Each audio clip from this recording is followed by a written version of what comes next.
November আমাদের শিশু দিবস। তো সেই উপলক্ষে আমাদের এখানে আসা, আমরা পেয়েছি তোমরা মাননীয় অরূপবাবু, উনি কুটিটি থেকে আসছেন, কুটিটির ভারপ্রাপ্ত প্রধান শিক্ষক, এবং স্যার লেখালেখি করেন, সাংস্কৃতিক মনস্ক, আমাদের সাথে যুক্ত। আর আমরা সাথে এসেছি স্বপনবাবু, উনি শিল্পী, সাহিত্যিক, উনিও লেখালেখি করেন, লেখক এবং একটা স্কুলের হেডমাস্টার। আর আমাদের সভাপতি মহাশয় সদ্য সিরাজবাবু। তোমরা স্যারেদের সকলের কথা শুনলে। তো আজ আমাদের যে 8 তারিখে পরীক্ষাটা হয়েছিল, সেই পরীক্ষাটার আজকে আমাদের রেজাল্ট দেওয়া হচ্ছে। আমাদের এইটা মূলত 2টা জেলাতে পরীক্ষাটা হয়েছে, পুরুলিয়া আর বাঁকুড়া।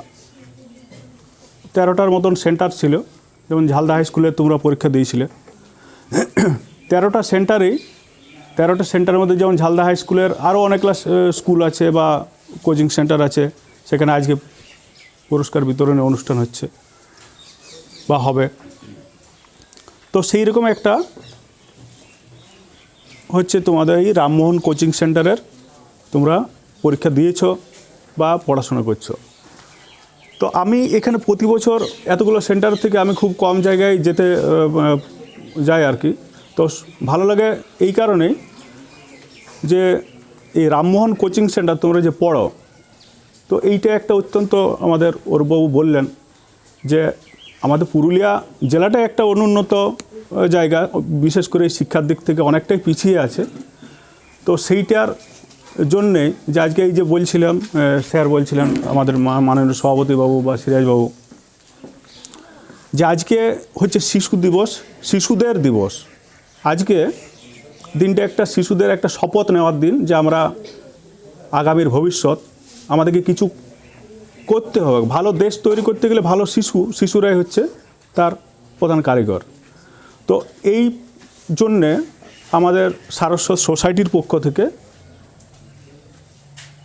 এই ট্যালেন্ট সার্চ পরীক্ষাটা উদ্যোগ নেওয়া হয়। তো আজকে সেটা পুরস্কার বিতরণী অনুষ্ঠান হচ্ছে।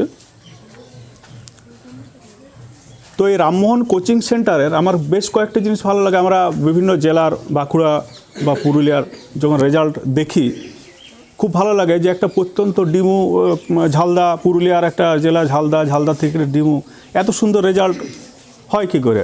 এখানে এই কোচিং সেন্টারের থেকে পড়েছে। তোমরা হয়তো এবছর কয়েকজন আছো, নরোত্তম আছো মনে হয়, নরেশ আছো, নন্দলাল, সরোজ, পুষ্পাঞ্জলি, এরাও ভালো রেজাল্ট করেছো। আরও অনেকেই আছে, তারাও ভালো রেজাল্ট করেছো।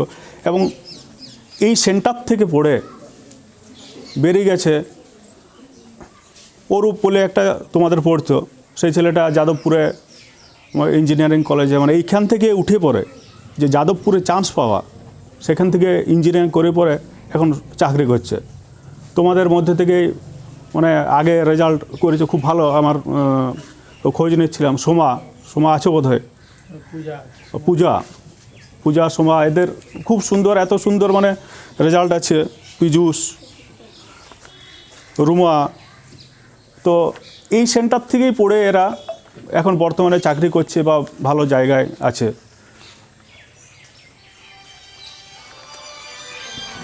বাঁকুড়া মানে আমার তোমাদের মতনই আমার একটা ছেলে মেয়ে আছে, তো ওরা পড়ছে বাঁকুড়াতে একটা প্রতিষ্ঠানে, এইরকমই একটা প্রতিষ্ঠানে পড়ে। তো সেখানে এত খরচ, পয়সাপাতি এত নেয়, মানে প্রচুর, সেই হিসাবে যে এত কম খরচে, যে কি করে, আমার এটা একটা আশ্চর্যের বিষয় যে তোমরা এই রামমোহন কোচিং সেন্টারে এতজন স্যার এতক্ষণ সময় নিয়ে পড়াতে পারছে, মানে এটা তোমরা একটা সৌভাগ্যের বিষয় যে একটা সুযোগ এরা করেছে। এবং প্রতি মুহূর্তে তোমরা দেখি যে এই মাধ্যমিক পরীক্ষার সময় যে যোগাযোগ করা, যে স্যার কী ধরনের কোশ্চেন বা সাজেশন যদি থাকে বা কেমন ধরনের করলে ছেলেগুলো ভালো, মানে প্রতি মুহূর্তে তোমাদের কথা ভাবে স্যারেরা। এটা আমার সব থেকে মানে টারে, যেটার জন্য বারবার আসতে মন যায়, ইচ্ছা করে। তো তোমাদের তরফ থেকে স্যারেরা হয়তো তোমাদের সামনে বলে নেয় বা অতটা শেয়ার করে নেয়, কিন্তু স্যারেরা তোমাদের জন্য এত পজিটিভ চিন্তা করে যে আমার ছেলেদের, আমাদের ছাত্রদের কি করলে আরও ভালো রেজাল্ট হবে, এইটা মানে আমার খুবই আকর্ষণ, মানে আমার খুব টানে। আর এই যে পরীক্ষাটা, এটার জন্যে পিন্টু, সমীর বা আরও যারা আছে প্রত্যেকের মানে অনবদ্য ভূমিকা না থাকলে এটা হয়তো করা যেত নাই। আর তোমাদের যেটা আমাদের পরীক্ষার আসল উদ্দেশ্য, যে আমাদের শিক্ষার যেটা মেন স্রোত, যেটা আমরা একটা প্রত্যন্ত গ্রাম থেকে বুঝতে পারছি না কী ধরনের কম্পিটিশন পরীক্ষায় ভবিষ্যতে হয়, কেমনভাবে ওএমআর সিট ফিল আপ করতে হয়, সেটা যদি আমরা ডাইরেক্ট যাই পরীক্ষা সেন্টারে, যদি ওএমআর ফিল আপ করে আমাদের ভুল হয়ে যায়। এখন যে চাকরি বা যে প্রথাটা হচ্ছে সেটা হচ্ছে মেথড অফ সিলেকশন নয়, এখন হচ্ছে মেথড অফ রিজেকশন। তোমার 100 সিট আছে, 1.5 লাখ ছেলে পরীক্ষা দিচ্ছে, মানে কি ভালো ছেলে অনেকেই আছে, 1.5 লাখের মধ্যে দেখা যাবে যে হয়তো 30,000 ভালো, কিন্তু সেখানে চাকরি আমাদের পরিমাণ খুব কম।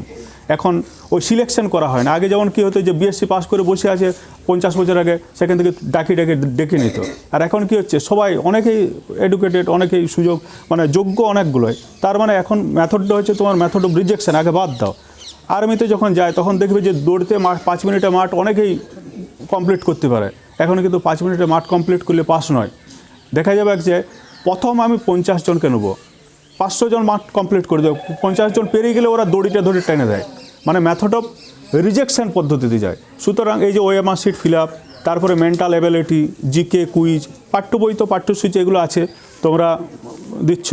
এই যে মেন স্রোত, যেমন বাঁকুড়া হোক বা আরও যে উন্নত জায়গা, উন্নত জেলার বা বিভিন্ন জায়গায়, তো সেখানে রেজাল্ট কেমনভাবে পরীক্ষা হয়, কেমন ব্যাপারটা, সেইটা আমরা চেষ্টা করি যে কোশ্চেনের মধ্যে রাখা, এবং তোমরা সেটা যেন সেই সুযোগটা পাও। তোমরা অনেকেই পরীক্ষা দিয়েছো এবং সেইটার সুযোগ পেয়েছো, এবং অনেকে প্রাইজ সার্টিফিকেট তোমরা অনেকে পাবে, এবং কিছুজন হয়তো পাও নাই, তাদের দুঃখ করার কিছু নাই, সুযোগ আসবে। আবার আমরা ভালো করে পড়াশোনা করব আগামী বছরে, এবং হয়তো আরও পরীক্ষা যদি পরবারে হয় তোমরা দিবে, এবং পরের বারে আবার তোমাদের সামনে আসবো, হ্যাঁ, যাতে প্রাইজ বা এইসব তুলে দিতে পারে। যাই হোক, আর বেশি কিছু বলছি না, অনেকটা সময় হয়ে গেলো। স্যার আছে, একটা স্কুল চালাতে হয়, এই স্যার আছেন, তো তোমাদের প্রাইজ ডিস্ট্রিবিউশন এটা শুরু হোক। তোমাদের অনেক অনেক শুভেচ্ছা, অভিনন্দন। এই শুভ দিনে তোমরা মনে মনে প্রতিজ্ঞা করো যে আজকের এই দিনটা বিশেষভাবে পালিত আমাদের সেই রকমভাবে হয় না, যে কোনো একটা উৎসবের মতন নয়, কিন্তু এটা আমাদের কাছে একটা প্রতিজ্ঞা করার দিন যে আজকে শিশুদের দিবস, আমরা নতুন শুরু করব। আমরা প্রতিজ্ঞা করব যে ভালো পড়াশোনা করে, বা যেমন আমাদের চারিত্রিক গঠন থেকে শুরু করে আমরা মানে সেরাটা আমরা দেবো, যাতে আমাদের আগামী ভবিষ্যৎ ভালো দেশ তৈরি হয়, তার জন্যে আমরা আজকের থেকে সূচনা করব। ঠিক আছে, তোমরা ভালো থাকো।